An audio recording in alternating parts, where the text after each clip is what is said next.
यो नित्यमच्युतपदाम्बुजयुग्मरुग्म व्यामोहतस्तदितराणि तृणाय मेने अस्मद्गुरोर्भगवतोऽस्य दयैकसिन्धो रामानुजस्य चरणौ शरणं प्रपद्ये. அடியேனின் அன்பான நமஸ்காரங்கள். திருக்கோளூர் பெண் பிள்ளை ரகசியம் அப்படிங்கிற இந்த அற்புதமான தலைப்புல நம்ம நிறைய பாகவதோத்தம பெருமைகள்லாம் அனுபவிச்சுட்டே வரோம் இல்லையா? இன்றைக்கு வாசகம் 53. என்ன வாசகம் தெரியுமோ? காட்டுக்கு போனேனோ பெருமாளை போல அப்படிங்கிற ஒரு ஆச்சரியமான வாசகம். இப்படி கேட்கும்போது இப்ப இவ்வளோ நேரம் ஒரு 50 வாசகங்களை நம்ம அனுபவிச்சிருக்கோம் இல்லையா? அதனால இப்போ ஆச்சாரியர்களையும் மிகச்சிறந்த பாகவதோத்தமர்களையும் ஒரு 7 கூடு குயவனையும் அது மாதிரி பூமாலை கட்டுறவா இது மாதிரி ஒரு சாதாரண பட்டவாரியை அனுபவிச்சிருப்போம் இல்லையா? இந்த இடத்துல திருக்கோளூர் பெண் பிள்ளை இந்த 53வது வாசகத்துல காட்டுக்கு போனேனோ பெருமாளை போல அப்படின்னு அந்த பெருமாளையே சொல்றாளா, இல்ல அந்த பெருமாளுக்கு நிகரான ஜீவாத்மாக்களை சொல்றாரா? இப்ப பெருமாள் பரமாத்மாக்கு இணையா ஜீவாத்மா யாரும் இருக்க முடியாதுங்கிறதுனால இருந்தாலுமே பரமாத்மாவோட அவனுக்கிட்ட சரணாகதி பண்றா பார்த்தீங்களா, அந்த ஜீவாத்மா ரொம்ப வசதி. ஆனா இந்த இடத்துல யார சொல்றா அப்படிங்கிறது ரொம்ப முக்கியம் இல்லையா? வாங்கோ நம்ம யாரை பத்தி சொல்றாங்கிறத கேட்போம்.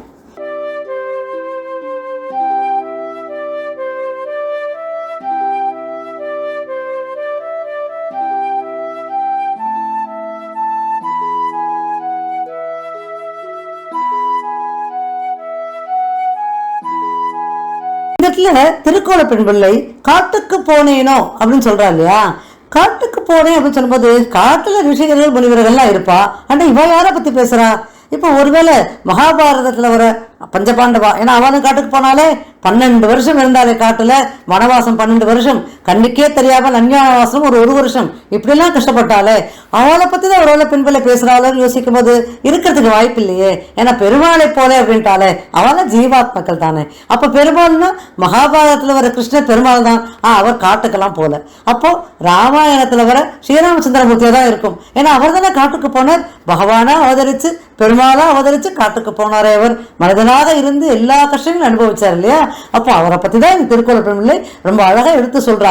இப்ப பொதுவா இத்தனை வாசகங்களை பார்த்தீங்கன்னா பெருமாளுக்கு சரணாகதி பண்ணவா, பெருமாளையே அன்பு பண்ணவா, பெருமாளுக்கு மாலையாலேயே ஆச்சரியப்படுத்தினவா, இவாளோட பெருமைகள் ஆழ்வார்கள் இவாளை பத்தி எல்லாம் தான் சொல்லின்னு வந்தா. ஆனா இப்போ ராமனையே சொல்றா ராமானுஜர் கிட்ட. அப்படின்னா ராமரோட அந்த வசத்தியான அந்த கல்யாண குணத்தை ரொம்ப அழகா எடுத்து சொல்லக்கூடிய அற்புதமான வாசகம் தான். கடைசி வரைக்கும் கேளுங்க. இப்போ ராமாயணம் அப்படின்னு சொல்லும்போது தசரத மகாராஜா இஷ்வாகு வம்சத்துல 67வது மன்னர் அவர், அதுவும் பேரரசர் அவர். எல்லாரும் தேவர்களுக்கும் முனிவர்கள் எப்பேற்பட்டவாளுக்கும் எத்தனை உதவிகளும் செய்யக்கூடியவர்.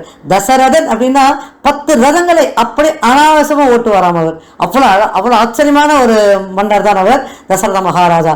அவருக்கு நிறைய மனைவிகள் இருந்தாலும் அவருக்கு முதல் 3 மனைவிகள் யாருன்னா கௌசல்யா, கைகேயி, சுமித்ரை. இவாதான் ரொம்ப பிரதானமான மனைவிகள். அந்த இடத்துல பட்டத்தரசியா இருந்தவா தான். இப்போ இந்த இடத்துல இப்படி வாழ்ந்துட்டு இருக்கும்போது அவளுக்கு புத்திர பாக்கியமே இல்லை. இப்போ இந்த இடத்துல புத்திர பாக்கியம் இல்லைன்னு சொல்லும்போது இவர் 67வது ராஜா இல்லையா? இப்ப 68வது ராஜா ஏதோ ஒரு புத்திரன் பிறந்தாதானே அயோத்தியா அடுத்தது ஆள முடியும். யாருமே இல்லையே ஆள்றதுக்கு. ரொம்ப வருஷமா இவரே தான் ஆண்டு இருக்கார். அதனால ஒரு மனசு ரொம்ப கஷ்டமா போயிடுது. ஏன்னா வழி வழியா இது வரைக்கும் 67 ராஜாக்கள் எந்த தடங்களும் இல்லாமல் இந்த இஷ்வாகு வம்சத்தை ஆண்டவா இவரோட வம்சத்துல இருக்கும்போது இப்ப அடுத்தது இவரோட முடிஞ்சு போயிடக்கூடாது இல்லையா? அதனால ரொம்ப கவலைப்பட்டார். அந்த இடத்துல அப்ப வாழ்ந்த ரிஷிகள்லாம் அவருக்கு புத்திர காமேஷ யாகம் செய்தார். அதில் நல்ல குழந்தை பிறக்கும். ஏன்னா இதெல்லாம் ஏற்கனவே நிர்ணயிக்கப்பட்ட விஷயம்தான். எல்லாமே எப்படி பெருமாள் பிறக்கணும், யாருக்கு பிறக்கணும், என்னென்ன கஷ்டங்கள் எப்படி சமாளிக்கணும், எல்லாம் நிர்ணயிக்கப்பட்ட விஷயங்கள் தான். இல்லை அதே மாதிரிதான் சொல்லி புத்திர காமேஷ யாகம் பண்ணா. அந்த புத்திர காமேஷ யாகத்துல ரொம்ப ஆச்சரியமாக மிகப்பெரிய சிறந்த உருவத்துல தங்க கிண்ணத்துல வெள்ளி மூடி போட்டு அதுல திருக்கண்ணமுதன் சொல்லக்கூடிய பாயசம், அந்த பாயசத்தை கொண்டு வந்து தசரத மகாராஜா கிட்ட ஏன்னா யாகம் பண்ணார் இல்லையா, அந்த சந்தோஷத்துல அந்த அந்த உருவம் அது கொடுத்த உடனே அவர் அதை எடுத்து நம்ம கைகேயி, சுமித்ரை, பட்டத்து மகிஷான கௌசல்யை இவ எல்லாருக்கும் கொடுத்தார். இப்ப இந்த இடத்துல கௌசல்யக்கு அவதரித்ததா ராமர். அதுவும் கடகராசியில புனர்வசு நட்சத்திரத்துல நவமி திதியில அவதரித்தவர். இப்ப அடுத்தது கைகேயிக்கு பரதன். அடுத்த நாள் இது நெக்ஸ்ட் டே இல்லையா தசமி திதியில அதே கர்க்கடக ராசியில பூச நட்சத்திரத்தில் அவதரித்தவர் தான் பரதன். அவர் சாட்சாத் அந்த சங்கின் அவதாரமாக பெருமாளோட திருச்செங்குன்னு சொல்வதையா அதனுடைய அம்சமாகவே அவதரித்தவர். இப்ப ஸ்ரீராமச்சந்திரமூர்த்தி விஷ்ணு பகவான், அவரோட சங்கா இருந்தவர் தான் பரதன். இப்ப அடுத்த நாள் மூன்றாவது நாள் யார் அவதரிச்சா? திரியோதசியில லக்ஷ்மணனும் சத்ருகுணனும் 2 பேருமே ட்வின்ஸ். ஏன்னா ட்வின் பிரதர்ஸ் சொல்லுவாங்க, அந்த ட்வின்ஸா அவதரிச்சவதான். இப்போ ஒரு நாள் வித்தியாசம் தான். இப்போ இவர் அண்ணன், அவரோட தம்பிகள் சொல்லும்போது ஏதோ 1 வருஷம் 3 வருஷம் 5 வருஷம் இந்த காலத்துலலாம் முதல் குழந்தை பிறந்து 4 வருஷம் கழிச்சு 2வது குழந்தைன்னு சொல்லுவாங்க. அப்படிலாம் கிடையாது. அடுத்தடுத்த நாள் என்ன 3 பேருக்கு தனித்தனியா தான் அவதரிச்சா. இவன் 3 பேர் ஒரு நாள் வித்தியாசத்துல தான் பிறந்தவா. இப்ப இந்த லக்ஷ்மணனும் சத்ருகுணனும், இப்போ லக்ஷ்மணன் சாட்சாத் அந்த ஆதிசேஷனோட அம்சம் இல்லையா? பெருமாள் அந்த சைன திருக்கோலத்துல சிவம் சிவம்பதியாக அங்கே இருப்பாரு. அந்த கோலத்துல இருந்த ஆதிசேஷன் பெருமாள் கீழே இறங்கி வந்தவுடனே அவரும் கீழே இறங்கி வந்துட்டார். ஏன்னா அவர் பெருமாளை விட்டு ஒரு கணம் கூட பிரிஞ்சு இருக்க முடியாது ஆதிசேஷனால. அதனால அவரும் கீழே இறங்கி வந்துட்டார். இப்ப சங்கு சக்கரம் போது சங்கின் அவதாரமாக பரதனும், சக்கரத்தின் சுதர்சன சக்கரத்தின் அவதாரமாக சத்ருகுணனும் இவால சேர்ந்தே இங்க அவதரிச்சா. இப்ப இந்த ராமாயணத்துல பாத்தீங்கன்னா காட்டுக்கு போனேன்னு அவர் ஸ்பெசிபிக்கா சொல்றா இல்லையா திருக்கோல பெண் பிள்ளை. எதுக்கு இவர் போய் ஸ்பெசிபிக்கா சொல்றா? ஏன்னா பெருமாளுக்கு இல்லாத குணங்கிறா, பெருமாளுக்கு இல்லாத வசதியா? என்ன வேணாலும் செய்திக்கலாமே, அவதாரம் அப்படின் போது எப்படி வேணா சந்தோஷமா இருந்திருக்கலாமே. ஆனா அப்படிலாம் இருந்தாரா ராமர் பிறந்தது என்னவோ அரசவையில தான். இன்னும் சொல்ல போனா ரொம்ப செல்ல பிள்ளையாக எத்தனையோ தவம் இருந்துன்னு சொல்லுவா இல்லையா, அப்படி அவதரித்தவர்தான் ராமர். தசரத மகாராஜாக்கு புத்திரபாகியம் இல்லையேன்னு அழுது பிறந்தவர் அவர்.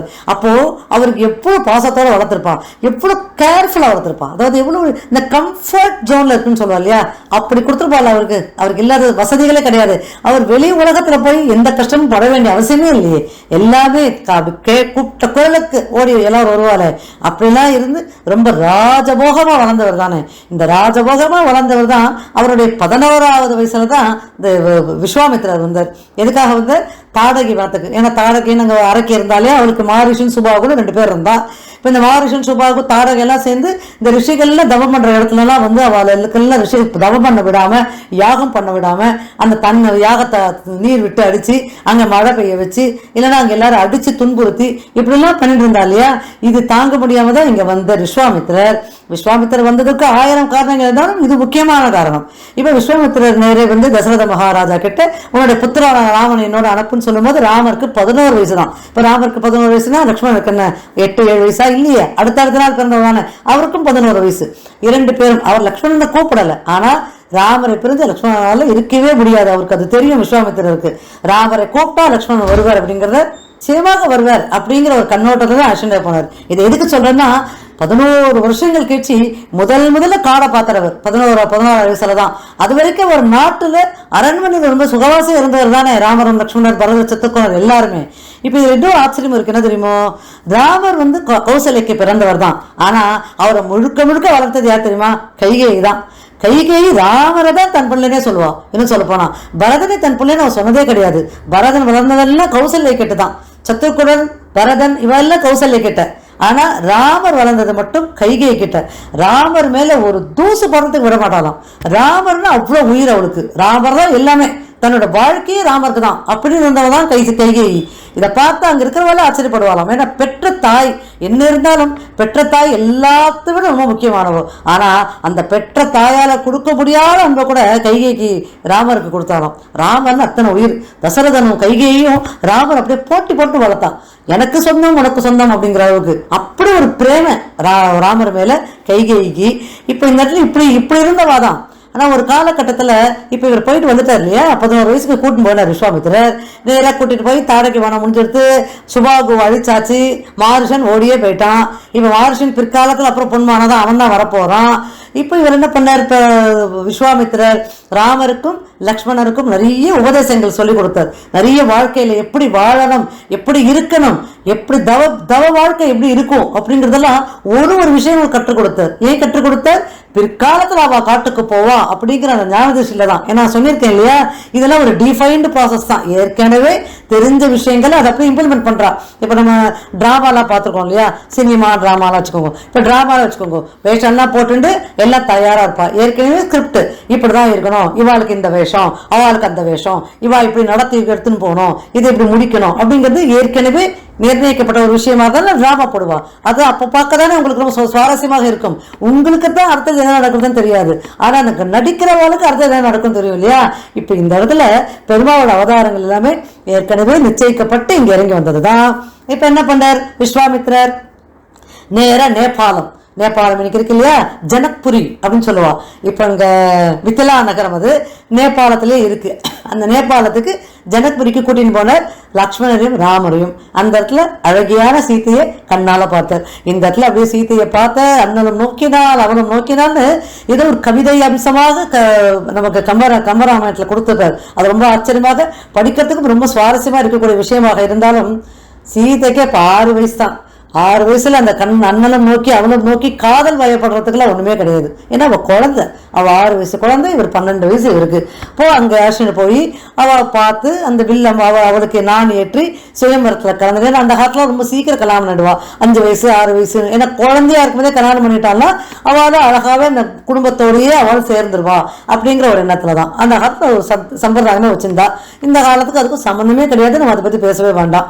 இப்போ இந்த 6 வயசு குழந்தைய அழிச்சுட்டு கல்யாணம் பண்ணிட்டு நேரா அயோத்திக்கு வந்தார் ராமர். இப்ப அயோத்திக்கு வந்தார் அப்படின்னா எத்தனை வருஷம் வந்தவர் தெரியுமோ, ராமர் சீத்தையும் 12 வருஷ காலம் அந்த அயோத்தி அரண்மனையிலேயே இருந்தாவா.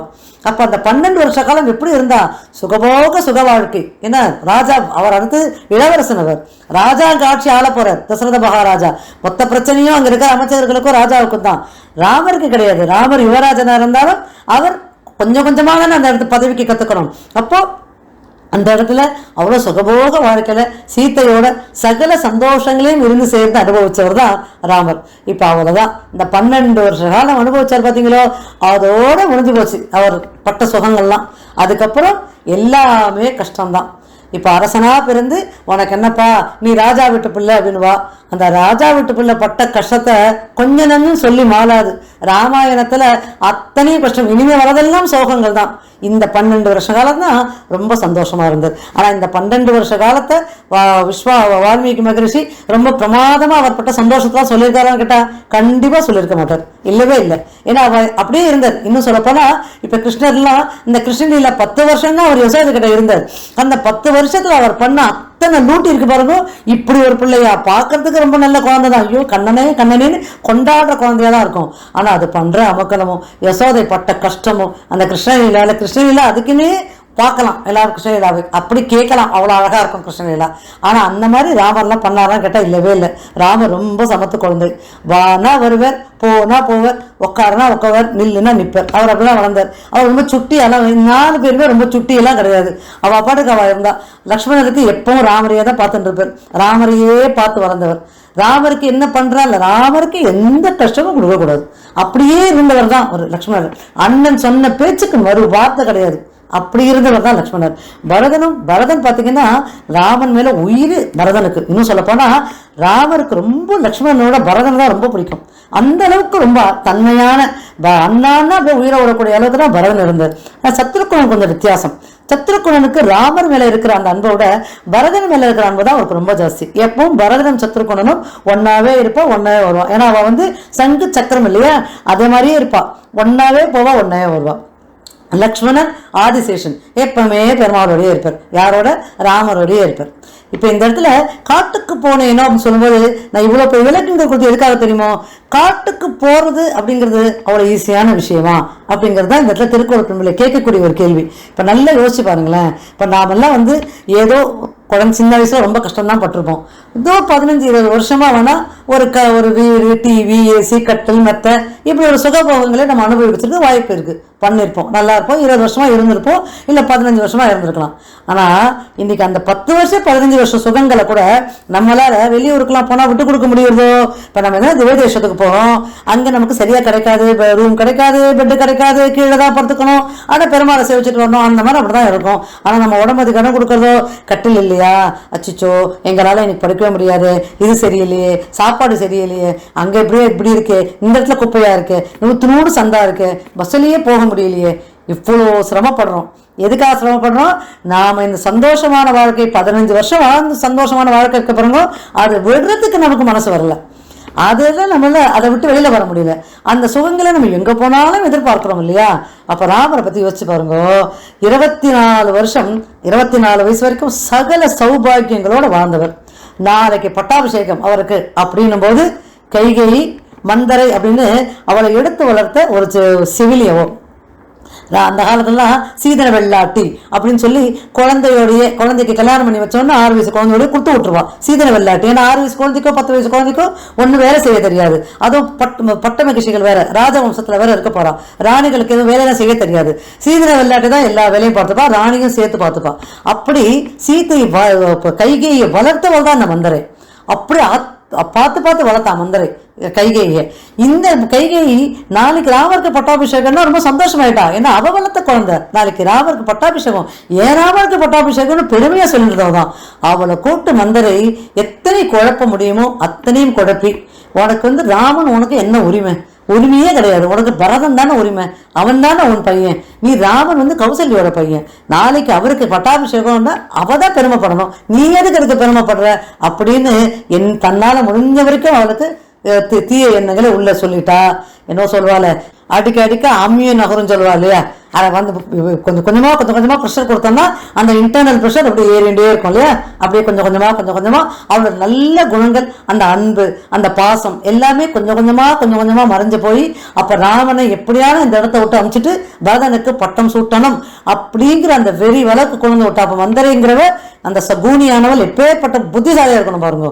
ஏன்னா இது இந்த பழைய எண்ணங்களை இத்தனை காலம் இருந்த எண்ணத்தை அழிச்சிட்டு வேற ஒரு தீய எண்ணத்தை அந்த கொண்டு வரணும்னு எவ்வளவு பிரயத்தனப்பட்டிருப்பாவோ. அந்த பிரயத்தனத்தோட விளைவுதான் ஏற்கனவே கைகேயிக்கு முன்னாடி அவர் ஏதோ ஒரு போர்க்காலத்தில் அவர் உதவி செய்தார். ஏன்னா கைகேயின்னு சொல்லும்போது அவ ஏதோ சாதாரண பட்ட மகிழ்ச்சியா இருக்கிறவ இல்லை. அவ இந்த இடத்துல பாத்தீங்கன்னா மிகச்சிறந்த வில்லாளி. இப்ப கௌசல்யோ சுமித்ரியோ பாத்தீங்கன்னா பெரிய வில் சண்டை வால் சண்டை எல்லாம் சிறந்தவாள்லாம் கிடையாது, அவளுக்கு எதுவும் தெரியாது. ஆனா கைகேயி அப்படி கிடையாது, சகலமும் தெரிஞ்சவள். எல்லா வில் வித்தை வால் வித்தை ஒரு மன்னனுக்கு ஒரு சேனாதிபதியாக நிற்கக்கூடிய அளவுக்கு திறமை வாய்ந்தவள். அத்தனை அழகு இவ 2 பேருமே ரொம்ப அழகாவோ. அப்ப அந்த காலகட்டத்துல ஒரு போர்க்களத்துல அவரு தசரதற்கு அவரு கொஞ்சம் உதவி செய்த போது 2 வரங்கள் நீ கேளுன்னு சொல்லும்போது அவ அப்ப சொல்லிட்டா, எனக்கு இப்ப இந்த 2 வரங்கள் எதுவும் வேண்டாம், ஏன்னா எல்லாமே இருக்கு, என்ன கேட்கறது இல்லையா? இப்ப நமக்கே அப்படிதானே, இப்ப எல்லாமே அனுபவிச்சாச்சுன்னா என்ன வேணும்னு கேட்டோம்னா அவங்க சொல்ல கூட தெரியாது. அப்ப என்ன சொல்லிட்டா, எனக்கு வேண்டாம் அந்த வரங்கள். அதை இப்போ மந்தாரை என்ன பண்ணா ஞாபகப்படுத்தினான் கைகேயிக்கு. அன்னைக்கு 2 வரம் வேணான்னு சொன்னல, அந்த 2 வரத்தை இன்னைக்கு கேளுன்னு. அந்த காலத்துல பாத்தீங்கன்னா வரங்கள் கொடுக்குறா அப்படின்னா கொடுத்தா கரெக்டா அவ கொடுக்கணும், அதே மாதிரி அவளை வாங்கிப்பா, அதை மாதிரி செய்யணும். இப்போ இந்த காலத்துலலாம் அது மாதிரிலாம் கிடையாது, சொல்றது ஒண்ணு செய்யறது ஒன்னாதான் இருக்கும். நான் இன்னைக்கோ சொன்னேன் அது இன்னைக்கு கேட்பியான்னு நம்ம தட்டி விட்டு போயிட்டே இருப்போம். ஆனா அந்த இடத்துல ராஜாக்கள் அப்படி பண்ண மாட்டா இல்லையா? இப்போ இந்த இடத்துல 2 வரங்கள் கேட்டா. என்ன வரம் கேட்டா, ராமர் 14 வருஷம் காட்டுக்கு போகணும், அந்த சமயத்துல பரதர் இந்த இடத்துல நாட்டை ஆளணும், இதுதான் அவரோட வரம். நாளைக்கு பட்டாபிஷேகம் தடுத்து நிறுத்துங்க, பட்டாபிஷேகம் ராமனுக்கு கிடையாது, பட்டாபிஷேகம் பரதனுக்கு தான் பண்ணணும் அப்படின்னு சொல்லி வரம் கேட்டா. எவ்வளோ கிஞ்சி பார்த்தார் தசரதர், அழுது பார்த்தார், புலம்பி பார்த்தார், கதறினர் அவகிட்ட கைகை கிட்ட. என் ராமனை காட்டுக்கு அனுப்பணும்னு சொல்றீங்க, அவன் ஊராமன் ஆச்சே, நீ தானே வளர்த்த அந்த ராமனை எப்படி பார்த்து வளர்த்துருப்ப, நீ அவனை காட்டுக்கு அனுப்பணும்னு சொல்றீங்க, அந்த குழந்தை காட்டுக்கு போக முடியுமா? நான் பரதனை வேணா நான் ராஜாவா வச்சிடறேன், ஆனா காட்டுக்கு போக சொல்லாத என் குழந்தைய அப்படின்னு கதறினர். ஆனா அதெல்லாம் அவ காதல் எடுத்துக்கவே இல்லை. இப்போ இதுக்கெல்லாம் பிற்காலத்துல இதெல்லாம் நான் சொல்லியிருக்கேன் இல்லையா, இதெல்லாம் ஒரு நாடகம், இதெல்லாம் டிஃபைன்டு கேரக்டர்ஸ் சொல்லியிருக்கேன் இல்லையா. இப்போ இது நடக்க வேணும், ஏன்னா ராமர் அவதரிச்சதே ராவணனை கொல்லணும் தான். அப்போ காட்டுக்கு போனாதான் அதெல்லாம் சாத்தியப்படும் இல்லையா. இப்ப இதெல்லாம் அந்த கேரக்டர் எல்லாம் அப்படி ஏற்கனவே சொன்னதுதான். இப்போ இந்த இடத்துல நமக்கு சொல்லும் போது கைகேயி அந்த குரூர மனசோட அவ அதை பொறுத்துண்டு, அப்ப அவளே கஷ்டம்தான் பட்டிருப்பான். நான் தூக்கி வளர்த்தவாளுக்கு என்னைக்குமே அவ்வளவு சுலபமாக எதுவுமே விட்டு தர முடியாது இல்லையா. அப்போ அவளும் கஷ்டப்பட்டிருப்பான். ஆனா இது நடந்தேறணும் அப்படிங்கிறது நியமனமாச்சே. அதனால என்ன பண்ணா, கிடையாது நிச்சயமாக என் பரதன் தான் நாட்டாளணும்னு காட்டுக்கு ராமரை அனுப்பத்துக்கு முடிவு பண்ணிட்டான். ராமர். இப்போ ராமரை பற்றி யோசிச்சு பாருங்க. நேராக வந்த கைகை ஒன்றும் சொல்லலை. நான் 2 வரங்கள் கேட்டேன், நீ 16 வருஷம் காட்டுக்கு போனோம், உன் தம்பி பரதன் நாட்டை ஆளணும், அவ்வளோதான். இவ்வளோதான் அவள் சொன்னது, வேற எதுவும் அவள் சொல்லவே இல்லை. ஆனால் ராமர் ஒரு கேள்வி கேட்கல. அப்படியா, ஒன்றும் பிரச்சனை இல்லை, தந்தையார்கிட்ட நான் அனுமதி வாங்கிக்கலாமா அப்படின்னு சொல்லும்போது, தந்தையாருக்கு முதல்ல நானே உனக்கு அனுமதி கொடுத்தாச்சு, நான் சொல்றது தான், தந்தையாருக்கு உடம்பு சரியில்லை அப்படின்னு சொல்லிட்டான். இப்போ இப்படி சொன்ன உடனே யோசிச்சு பாருங்க, ராமரை அப்பாவை கண்ணாலே பார்க்கல அவர். ஏன்னா தாய் சொல்லிட்டா, தாயை மிஞ்சி தந்தை கிடையாது. தாயினா கைகை வளர்த்தவாவோ. இந்த மாதிரி கேட்கும்போது அவ யோசிக்காமையா கேட்டிருப்பா, தெரியாம செய்யப்பா. நம்ம சொல்லுவோம் இல்லையா, நீ என்ன சொல்றது, நான் என்ன கேட்கறது, நீ என்ன வளர்த்தவ தானே, நான் போய் எங்க அப்பாட்ட பேசிக்கிறேன் அப்படின்னு ராமர் சொல்லலை. உடனே புறப்பட்டு போயிட்டார். பரவாயில்ல, என் தாய் சொல்லிட்டான், தாய் சொன்னா சரியா தான் இருக்கும், அதுவும் என் கைகையோட மாதா சொன்னா கரெக்ட், அதுல எந்த சந்தேகமே இருக்கக்கூடாது அப்படின்னு உடனே கிளம்பிட்டார். அவர் கிளம்பினார் உடனே சீதா பிராட்டியும் சேர்ந்தே கிளம்பிட்டான், நானும் கிளம்புறேன் அப்படின்னு. லக்ஷ்மணர் கேட்கவே வேண்டாம். ஏன்னா விஸ்வாமித்திரர் 11 வயசுல விஸ்வாமித்திரர் கூட்டின்னு போகும்போது இவர் கூப்பிடவே இல்லை, நான் வருவேன் ஆரம்பிச்சுன்னு போனவர். இப்ப 14 வருஷம் ராமரை பிரிஞ்சு அவர் எப்படி இருப்பார்? அதனால இத்தனைக்கும் அப்பதான் எல்லாருக்குமே கல்யாணம் ஆயிருக்கு. இவர் லக்ஷ்மணருக்கு ஊர்மிளா, சீத்தை ஜனக மகாராஜாவுக்கு மண்ணில் கிடைத்தவர். அப்போ ஊர்மிளா தான் அவரோட புத்திரி. அவருடைய தம்பி சகோதரர் புத்திரிகள் தான் 2 பேரும், சுதகீர்த்தி மாந்தவி. இவா 2 பேரும் பரதனுக்கும் சத்ருகனுக்கும் கல்யாணம் பண்ணி வச்சா. அவ எல்லாரும் தம்பி. இப்போ ஊர்மிளை ஜனக மகாராஜோட புத்திரி. இங்க சீதா பிராட்டி பூமியில கிடைத்து அவளை தன் புத்திரியாக, முதல் புத்திரியாக தான் வளர்த்துறவர் சீதையை. அப்போ இந்த இடத்துல புதுசா கல்யாணம் ஆகி வந்தாலுமே அவர் அவளையும் சமாதானப்படுத்தி, அவளும் இந்த கேரக்டர் பார்த்தீங்கன்னா ஊர்மிளாலாம் அவ்வளோ நல்லவளவள், எல்லாம் பொறுத்துண்டா லக்ஷ்மணருக்காக. 16 வருஷம் ராமருக்கு கைங்கரியம் பண்ணுங்கன்னு சொல்லி வளர்த்தி சந்தோஷமா அமுச்சு விட்டா. இப்போ இவெல்லாம் 3 பேருமே காட்டுக்கு புறப்பட்டு போயிட்டா. இந்த இடத்துல திருக்கோளூர் பெண் பிள்ளை அதை தான் சொல்றான். இந்த மாதிரி காட்டுக்கு போன்னு சொன்ன உடனே ஒரு கேள்வி கேட்கலையே, நீ என்ன சொல்றது, நான் என்ன சொல்றது, எதுவுமே பேச்சே கிடையாது. தன் தாயார் சொல்லியாச்சு, இதோ புறப்பட்டாச்சு அப்படிங்கிற அந்த மாதிரி ஒரு மனசு. பெருமாளாக அவதரிச்சாலும், ஏன்னா பெருமாள் சாட்சாத் விஷ்ணு பெருமாள், அவரே அவதரிச்சாலும் அவர் மனிதனாக அவதரிச்சதுக்கு அப்புறம் அது நின்று காட்டிருக்கார் இல்லையா. நான் மனுஷனாக இருந்தாலும் இப்படிதான் நடந்துக்கணும், தர்மம்னா அதுதான், இப்படிதான் தர்ம வழியில நடக்கணும். இப்போ இந்த அற்புதமான கல்யாண குணம், எதையுமே சகிப்பு தன்மைன்னு இருக்கு இல்லையா, சகிச்சு ஏத்துக்கிறது, எல்லாமே நடக்கிறது. இந்த காலம் நம்மளை எப்படி நடத்தணும் போறதோ, நம்ம கர்மாக்களை நம்ம எப்படி செய்யணுமோ அதன் வழியில நம்ம நடத்திட்டு போறோம் இல்லையா. அப்போ நம்மளே நம்மளுக்கு பக்குவப்படுத்திக்கணும். இந்த பக்குவப்படுத்த அந்த மனசு இருக்கு பார்த்தீங்களா, அந்த சகிப்புத்தன்மை இருக்குங்களா, அதுதான் மனிதனுக்கு ரொம்ப முக்கியம். இந்த பெருமாளுக்கே இருக்கக்கூடிய கல்யாண குணங்கள் அப்படி இருந்தாலும் பெருமாளோட 16 கல்யாண குணங்கள் நமக்கு வராது, இருக்காது. எத்தனையோ கல்யாண குணங்கள் அவருக்கு. முக்கியமாக சொல்லக்கூடிய 16 குணங்கள் நம்ம யாருக்குமே வர்றதுக்கு வாய்ப்பு கிடையாது. மனிதர்களாக இருந்தால் சில பேருக்கு கோபம் அதிகமாக இருக்கும், சில பேருக்கு ஆசை அதிகமாக இருக்கும், சில பேருக்கு தாபம் அதிகமாக இருக்கும், சில பேருக்கு காமம் அதிகமாக இருக்கும். அதனால எல்லாருக்கும் ஏதோ ஒரு விஷயம் அதிகமாக தான் இருக்கும். ஆனால் எதுவுமே இல்லாமல் இந்த பேலன்ஸ் இருக்கு பாத்தீங்களா, அந்த குணங்கள், அதுதான் ராமருக்கே உண்டான சிறந்த குணங்கள். அதுலதான் இந்த சகிப்புத்தன்மை அப்படிங்கிறது ஆச்சரியமான குணம். ஏத்துண்டு உடனே கிளம்பி போயிட்டாரு இல்லையா, மறு பேச்சு இல்லாம கிளம்பி போனாரே. இந்த இடத்த விட்டுட்டு 16 வருஷம் என்ன வேணா நடக்கட்டும். இப்ப காட்டுக்கு போறதுன்னா அவ்வளவு ஈஸியா சொல்லியிருக்கேன் இல்லையா. இந்த மாதிரி நம்ம சுகங்கள் எல்லாம் விட்டுட்டு நாங்க என்ன பஞ்சு மத்தையா கிடைக்கும், பர்ணசாலையில தான் கட்டிக்கணும், அந்த புல்லு தரையில தான் படுக்கணும், அங்க என்ன பூச்சி வரும் தெரியாது, மிருகங்கள் வரும் தெரியாது, அரக்கர்கள் யாரும் வருவான்னு தெரியாது. அப்படி இருந்தும் எல்லாத்தையும் விட்டுட்டு காட்டுக்கு போனாரே. அதான் இந்த திருக்கோளூர் பெண் பிள்ளை ரொம்ப அழகா எடுத்து சொல்றார் ராமானுஜத்துல. இங்க இருக்கிற வைத்தமானதி பெருமாள் இதை செய்யாத அப்படின்னு சொன்னா நான் கேட்கிறேன்னா, இதோ பாருங்க, என்ன இந்த பெருமாள் ஓடுறேன் அந்த இடத்த விட்டு, எனக்கு பெருமாளை விட்டுட்டு நான் ஓடுறதுக்கு தயாராகிட்டேன். பெருமாள் என்ன சொன்னாரா போன்னு, ஆனா நான் சொல் பேச்சே கேட்கலையே. பெருமாள் உன்னை நான் காப்பாத்துறேன்னு சொன்னா கூட நான் சொல் பேச்சு கேட்கறது இல்லை இல்லையா. அப்போ அந்த ராமனே பெருமாளோட அவதாரமாக இருந்தா கூட அந்த சொன்ன சொல் பேச்சை கேட்டு உடனே அங்கிருந்து புறப்பட்டு காட்டுக்கு வாழ போயிட்டாரு. இந்த மாதிரி நான் இருக்கேனா சுவாமி, அந்த அளவுக்கு எனக்கு தாய் தந்தை மேல பக்தியோ இல்லை, இங்க இருக்க என் தாயும் தந்தையுமா இருக்கிற என்னோட வைத்தியமானதி பெருமாள் மேல நம்பிக்கையோ பக்தியோ வச்சிருக்கனா, அப்ப அந்த இடத்துல இருக்கிறதுக்கு லாய்க்கு இல்லையே அப்படின்னு ராமானுஜரத்துல சொல்லி அவ மனசு கலங்கும் போது அப்ப ராமானுஜரை சமாதானப்படுத்தினர். இப்போ அடுத்த 54வது வாசகம் என்ன தெரியுமோ, கண்டு வந்தேன் என்றேனோ திருவடியை போலே அப்படிங்கிற அற்புதமான வாசகம். யார் திருவடி, என்ன கண்டு வந்த, இதெல்லாம் ரொம்ப ஆச்சரியமான கேள்விகள் இல்லையா. இதெல்லாம் அடுத்த பாகத்துல உங்களுக்கு விலாவரியா எல்லாம் எடுத்து சொல்றேன். இந்த சேனல் எல்லாம் சப்ஸ்கிரைப் பண்ணிக்கோங்க. இதெல்லாம் நிறைய கதைகள் இருக்கு, நிறைய பாகவத பெருமைகள் மட்டும் இல்லாம ஸ்தோத்திரங்கள்லாம் போட்டிருக்கேன், அதெல்லாம கேளுங்க.